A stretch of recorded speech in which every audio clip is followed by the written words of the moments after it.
Market లో invest చేసి మీ డబ్బులు డబుల్ చేసుకోవాలనుకుంటున్నారా? సుందరరామిరెడ్డి గారి సెమినార్ కి అటెండ్ అవ్వండి. నమస్తే, welcome back to Suman TV. Present మనతో పాటు ఉన్నారు అమెరికాలో 24 ఇయర్స్ నుంచి ఉంటున్నటువంటి ఎంఎన్సీ ఎగ్జిక్యూటివ్ వీరభద్రరావు గారు. నమస్తే సార్. నమస్తే అమ్మ. సార్, మీరు నందూస్ వరల్డ్ స్కామ్ గురించి వినే ఉంటారు. యూకేలో COS సర్టిఫికేట్ ఆఫ్ స్పాన్సర్షిప్ అనే వీసా విషయంలో మరి ఉద్యోగాలు ఇప్పిస్తామని చెప్పేసి ఆ వీసా ఇప్పిస్తామని చెప్పి చాలామంది దగ్గర డబ్బులు తీసుకుని స్కామ్ చేసినట్టుగా. అంటే ఒక్కసారి అంటే మీ అనాలిసిస్లో ఏం చెప్తారు? అసలు COS అంటే ఏంటి అంటే ఒకసారి. ఇప్పుడు వెస్ట్రన్ వరల్డ్కి మన ఇండియన్ సినారియోకి మనము కంపారిజన్ ఆర్ కనెక్షన్ అసలు ఈక్వలెంట్స్ ఎట్లా ఉంటుందన్నది ఆలోచిస్తే, ఒకప్పుడు హైదరాబాద్ మార్కెట్ చాలా నొటోరియస్గా ఉండేది. దేనికి అంటే, ఒక 1000 IT కంపెనీస్ రిజిస్టర్ చేసి ఉన్నట్టయితే అందులో 40% పైన జస్ట్ పేపర్ మీదే కంపెనీ ఉన్న దాఖలాలు మనకు ఉండేవి. నేను ఫస్ట్ అమెరికాకి వెళ్ళిన రోజుల్లో US ఎంబసీ చెన్నైలో ఉండేది. తెల్లవారి 3 గంటలకి 2 గంటలకి వెళ్ళి లైన్లో నిలబడి వీసా స్టాంపులు చేయించుకున్న రోజులు ఉండేవి. కుక్కలతోటి, మనుషులతోటి, పందులతోటి అక్కడ బిచ్చగాళ్ళు పడుకుంటే వాటితో పాటు మనం కూడా నిలబడాలి, కూర్చోవాలి. కానీ మళ్ళీ అందంగా ఉండాలి. ఎందుకంటే పొద్దున్న వాడు విండో తెరవగానే మీరు క్లీన్గా కనిపించాలి వాడికి. మీరు అడుక్కునే వాళ్ళ వెళ్ళలేరు. కానీ రాత్రంతా వాడి పక్కన చావాలి. సో చాలా కష్టపడ్డాం ఆ రోజుల్లో. కానీ అప్పట్లో చెన్నై ఎంబసీకి వెళ్తే హైదరాబాద్ వాడు అనగానే తీసి పక్కన పెట్టేవాళ్ళు ఫర్ 2 రీజన్స్. ఒకటేమో మన దగ్గర నుంచి ఇచ్చిన కంపెనీస్ వాటి ఎక్స్పీరియన్స్ అన్నీ దొంగ అన్నది వాళ్ళకి తెలిసిపోయింది. అట్లానే మన దగ్గర నుంచి వెళ్ళిన సర్టిఫికెట్స్ చాలా దొంగ సర్టిఫికెట్స్ ఉండేవి. దాంతో చాలా మటుకు 238G అని ఒకటి ఉండేది. అంటే సాఫ్ట్ రిజెక్షన్. అది యాక్చువల్లీ ఇన్ సెన్స్ అది సాఫ్ట్ రిజెక్షన్. బట్ మేము will come back to you అంటాడు వాడు. There is no coming back. అలాగా హైదరాబాద్ ఒకప్పుడు నొటోరియస్గా ఉండేది. సిమిలర్గా చూసినట్టయితే మీరు అమెరికాలో కానీ యూకేలో కానీ మీరు ఒక యూనివర్సిటీ పెట్టడానికి రిక్వైర్మెంట్స్ ఏంటి, లేకపోతే ఒక బిజినెస్ పెట్టడానికి రిక్వైర్మెంట్ ఏంటి? మీరు ఇక్కడ కూర్చుని నవీన గారు వయోమింగ్ స్టేట్లో మీరు ఒక కంపెనీ ఓపెన్ చేయొచ్చు మీ పేరు మీద. మీ ఇంట్లో ఫ్యామిలీ అందరినీ దాంట్లో బోర్డ్ ఆఫ్ డైరెక్టర్స్గా పెట్టి మీరు ఒక కంపెనీ పెట్టేసేయచ్చు. Okay, complete 100% legal. దాన్ని పట్టుకుని మీరు ట్రాన్సాక్షన్స్ చేయొచ్చు. దాన్ని పట్టుకుని నందూస్ వాళ్ళు ఇచ్చిన స్పాన్సర్షిప్ మీరు కూడా ప్రయత్నం చేయొచ్చు. అమెరికాలో జరిగేది ఏంటంటే, మీరు ఒకవేళ ఎవరన్నా నేను హైర్ చేయదలుచుకున్నాను అంటే అది బయట నుంచి తీసుకొచ్చిన లేబర్ అయితే H1 కావాలి. లోకల్ హైరింగ్ అయితే మీకు అలాంటివి ఏమీ లేదు. మీరు జీతం ఇస్తారు కదా. సో లోకల్ హైరింగ్ అవుతుంది. మీరు పేరోల్ నడుపుతారు. పేరోల్ నడుపుతున్న ప్రతి వాడికి కొన్ని స్టేట్ లెవెల్ రిక్వైర్మెంట్స్ ఉంటాయి, ట్యాక్సెస్ ఉంటాయి. సో అది ఫైల్ చేస్తారు. అలాగా ఇటుగా యూకేలో కూర్చున్నప్పుడు మీరు కంపెనీ రిజిస్టర్ చేయడం అన్నదానికి అసలు ఏమీ ప్రీరిక్విజిట్ లేదు. నిన్న రాత్రి మేము అనుకుంటున్నాము, యూకేలో మీరు యూనివర్సిటీస్ చాలా ఉన్నాయి. అక్కడ 2 రూమ్స్ ఉన్న సెటప్కి వాడికి ఒక పేరు, ఒక యూనివర్సిటీ మొత్తం హంగామా అంతా ఉంది. ఆ దగ్గర ఉన్నది ఏంటంటే 2 రూమ్స్. మేబీ మీ ఫ్లోర్ కంటే కూడా చిన్న ప్లేస్ వాడిది. అలా క్రియేట్ చేస్తారా? అంతే. Just it's called a facade. It's just name plate, board ఉంది. అది కూడా రోడ్డు మీద ఎక్కడ ఉండదు, ఆన్ ద పేపర్. అంటే సార్, ఇప్పుడు ఇది COS అంటున్నాం కదా, ఈ సర్టిఫికేట్ ఆఫ్ స్పాన్సర్షిప్ ఏంటి సార్ అసలు ఇది? జస్ట్ లైక్ ఇప్పుడు నేను మొన్న నా ఫ్రెండ్ ఒక ఆయన్ని యూఎస్కి ఇన్వైట్ చేశాను. చేసినప్పుడు నేనేమంటున్నానంటే, నా ఫ్రెండ్ నేను ఇన్వైట్ చేస్తున్నా, నా ఫ్రెండ్ డీటెయిల్స్ ఇవి, నేను ఆయనకి స్పాన్సర్షిప్ ఇస్తున్నాను అంటే ఆయన వచ్చి అమెరికాలో ఉన్నప్పుడు ఆయనకి జరిగే అన్ని ఎక్స్పెన్సెస్కి నేను భరిస్తాను. ఏమన్నా సడన్గా మెడికల్ ఎక్స్పెన్సెస్ వచ్చాయి. సో ఏంటంటే మీరు గవర్నమెంట్కి ఒక అష్యూరెన్స్ ఇస్తున్నారు, ఈ వచ్చే వ్యక్తికి అయ్యే ఖర్చుల్లో నేను భరిస్తాను, అతను స్టేట్ మీద వచ్చి భారం కాడు. అంటే ఎమర్జెన్సీలో వెళ్ళి అడ్మిట్ అయిపోతే ఎవరికైనా సరే మీకు ముందు ట్రీట్మెంట్ చేయాలి అన్నది రూల్ అక్కడ అమెరికాలో. డబ్బులు కట్టు తర్వాత నీకు వచ్చి సూది పెడతాను కాదు, ముందు వాడిని కేర్ తీసుకుని తర్వాత వాళ్ళు ఇన్సూరెన్స్ గురించి కానీ డబ్బుల కోసం కానీ పర్సూ చేస్తారు. కొన్ని కేసెస్లో యూఎస్లో ఎలా ఉంటుందంటే, ఏమీ లేనివాడు వెళ్ళి అడ్మిట్ అయిపోయాడు, వెళ్ళి ఎమర్జెన్సీలోకి వెళ్ళిపోయాడు, ఇమ్మీడియట్గా అతనికి హార్ట్ ప్రాబ్లం మీద వచ్చింది, వాళ్ళు కేర్ తీసేసుకుంటారు. కానీ మీకు తర్వాత తెలుస్తుంది అతని దగ్గర ఇన్సూరెన్స్ లేదు, అతను ఇల్లీగల్ ఇమిగ్రెంట్ ఏదో ఉంది. ఆ డబ్బులు మొత్తం పోవు. అక్కడ కొన్ని చారిటబుల్ ఆర్గనైజేషన్స్ ఉంటాయి, అవి ఇలాంటి వాటిని ఫండ్ చేస్తాయి. ఎందుకంటే హ్యుమానిటీకి అక్కడ విలువ ఎక్కువ ఉంది.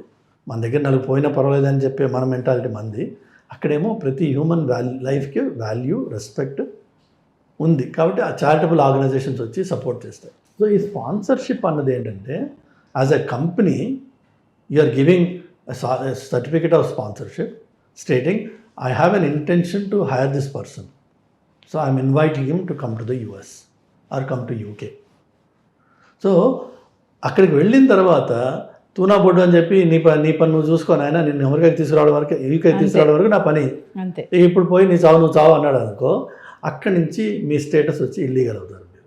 ఓకే, రావడం వరకే అంతే. ఓకే. ఇప్పుడు అందుకనే H1లో ఉన్నది ఏంటంటే H1 also is employment sponsorship అని. అక్కడ ఏంటంటే H1లో నీకు ఇంత శాలరీ ఇస్తాను, ఈ ఉద్యోగంలో నేను తీసుకొస్తున్నానని చెప్పి ఒక కమిట్మెంట్ ఉంది. ఏ రోజైతే ఎంప్లాయర్ మీకు ఇవ్వలేడో వాడు చెప్పేస్తాడు, నాన్న నిన్ను ఈ జాబ్ నుంచి రిలీవ్ చేస్తున్నా, అట్లానే ఇమ్మీడియట్గా నేను ఇమిగ్రేషన్ డిపార్ట్మెంట్కి ఇన్ఫార్మ్ చేస్తున్నా, నీకు 30 days టైం ఉంది, నువ్వు కంట్రీ నుంచి వెళ్ళిపోవాలి అని చెప్పేసి ప్రాసెస్ ఉంది అక్కడ. అంటే లీగల్ ప్రాసెస్ అది యాక్చువల్గా. H1 వాడిని ఎవరైనా అక్కడ తీసుకెళ్ళిన తర్వాత ఫైర్ చేస్తే వాళ్ళు ఎంప్లాయర్ ఇస్ రెస్పాన్సిబుల్, ఇమిగ్రేషన్కి ఇన్ఫార్మ్ చేయాలి. అలానే యూ హ్యావ్ టు టెల్. ఇది 2001-2002 టైంలో జరిగింది యూఎస్లో.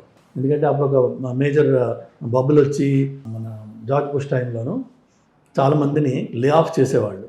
లే ఆఫ్ చేసినప్పుడు ఆ ఎంప్లాయరే వచ్చి ఆ ఎంప్లాయీని ఎయిర్పోర్ట్కి తీసుకెళ్ళి డ్రాప్ చేసేసిన కేసులు ఉన్నాయి వితౌట్ జీరో నోటీస్. ఎందుకంటే ఆ జాబ్ పోయింది, ఇది అయిపోయింది. Same thing in UK also. కానీ ఇక్కడ జరిగేది ఏంటంటే ఈ మీరు B1 B2 ఉంది కదా, అమెరికాకి ఇలా చాలామందికి స్పాన్సర్షిప్ ఇచ్చి పిలుస్తూ ఉంటారు. ఫర్ ఎగ్జాంపుల్ చాలామంది ఆర్టిస్టులు అమెరికాకి వచ్చి పర్ఫామ్ చేస్తారు. వాళ్ళు అక్కడికి వచ్చి పర్ఫామ్ చేయడానికి వీళ్ళంతటి వీళ్ళుగా అక్కడికి వెళ్ళలేరు. అక్కడ ఉన్న ఏదో ఒక సంస్థ వీళ్ళని తీసుకోవాలి, మేము పలానా ప్రోగ్రామ్ కండక్ట్ చేస్తున్నాము, ఇది cultural exchange between the 2 countries, so we are inviting this team, and ఈ టీం ఈ విధంగా గొప్పది, ఇన్ని చోట్ల పర్ఫామ్ చేసింది, ఇంత పోటీగాళ్ళు ఉన్నారు ఇందులో, అందుకని మేము ఇన్వైట్ చేస్తున్నాం అని తీసుకొస్తారు. మీకు ఇంకొక మాట చెప్పాలంటే ఆ స్పాన్సర్షిప్ తీసుకొచ్చిన వాళ్ళు తీసుకొస్తారు. మీకు ఇంకో మాట చెప్పాలంటే అమెరికాలో తానా అండ్ ఆటా అని 2 పెద్ద ఆర్గనైజేషన్స్ ఉన్నాయి. ఇప్పుడు ప్రతి స్టేట్కి ఒక తెలుగు ఆర్గనైజేషన్ ఉంది. కానీ ఒకప్పుడు ఏంటంటే only TANA was the first one. యాక్చువల్గా చాలా గౌరవంగా, చాలా గొప్పగా, మంచిగా చెప్పుకునే పేరు ఉండేది తానాకు ఒకప్పుడు. తెలుగు మహాసభలు అంటే ఎంతో గొప్పగా చెప్పుకునేవాళ్ళు. కానీ అది మెల్లిమెల్లిగా ఏమైపోయిందంటే ఎక్కడైతే మీకు అధికారం వస్తుందో, పవర్ వస్తుందో అక్కడ అబ్యూజ్ మొదలైపోతుంది. వాళ్ళు ఏం చేసేవాళ్ళు, ఇలా పెద్ద పెద్ద గ్రూప్స్ని ఇన్వైట్ చేస్తూ అందులో 2-3 పనికిరాని బ్యాచ్ని పెడతారు. వాడు 1-way టికెట్లో వస్తాడు. వాడికి ఏం రాదు, వాడికి ఆ గ్రూప్తో సంబంధం ఏమి ఉండదు.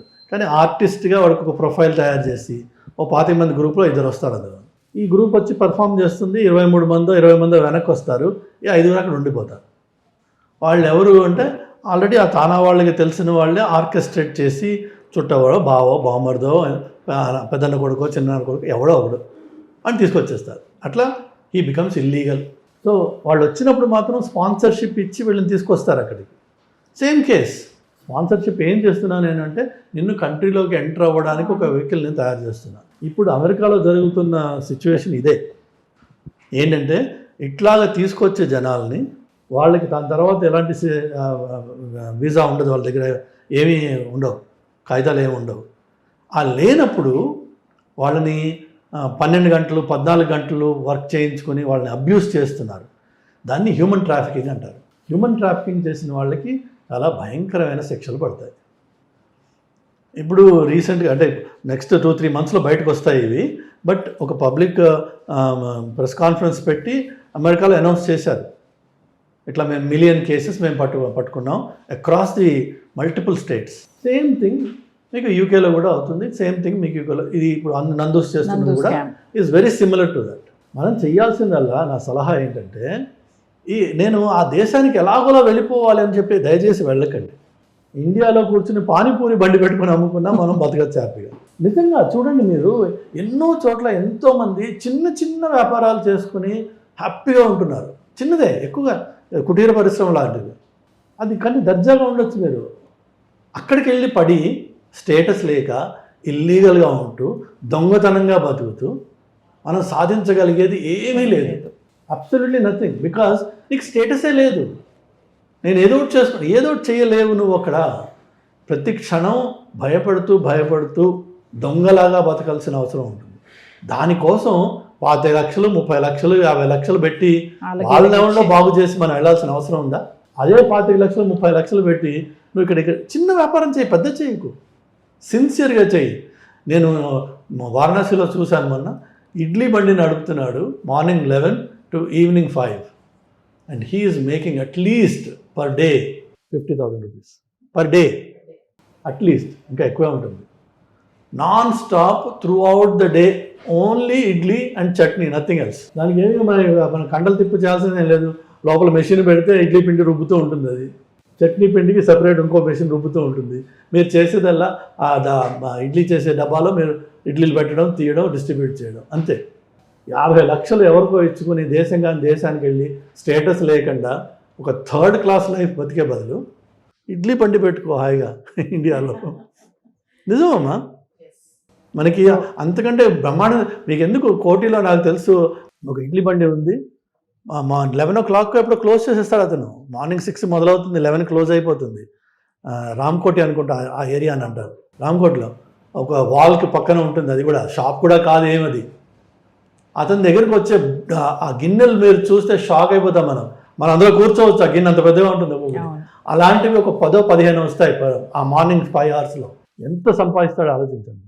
ఒకటి చేసేది ఇడ్లీ, ఇంకేం లేదు అనేది. మనకేంటంటే ఒక ఫాల్స్ ఈగోతోటి, ఈ తప్పుడు అవగాహనతోటి, అర్థం కాక, పూర్తిగా ఆ విషయాలను అవగాహన లేక, ఎవరో ఏదో చేస్తారని చెప్పేసి వాళ్ళ పాపులారిటీని అంత యూట్యూబ్ చూసేసి వీళ్ళేదో పెద్ద ఆ ఇల్లు చూడండి రాజ్మహల్లా ఉందని, ఏమీ లేదు అక్కడ. నిన్న యాక్చువల్గా సుప్రీంకోర్టు అన్నది popularity is not equal to credibility. Exactly, మనకు ఆ క్రెడిబుల్ సోర్సెస్ కోసం చూసుకుని మీకు సిన్సియర్గా జెన్యూన్గా ఒక స్పాన్సర్షిప్, ఒక జాబ్, ఒక లీగల్ స్టేటస్ ఉంటుందన్న చోట వెళ్ళండి ఎక్కడికైనా. అంతేగాని ఎక్కడైతే మీరు ఎంటర్ అయిన 2వ క్షణాన్ని మీకు లీగల్ స్టేటస్ లేదు అనగానే అక్కడి నుంచి మీ బతుకంతా దొంగ బతికే. దయచేసి చేయకండి. Thank you sir. Thank you.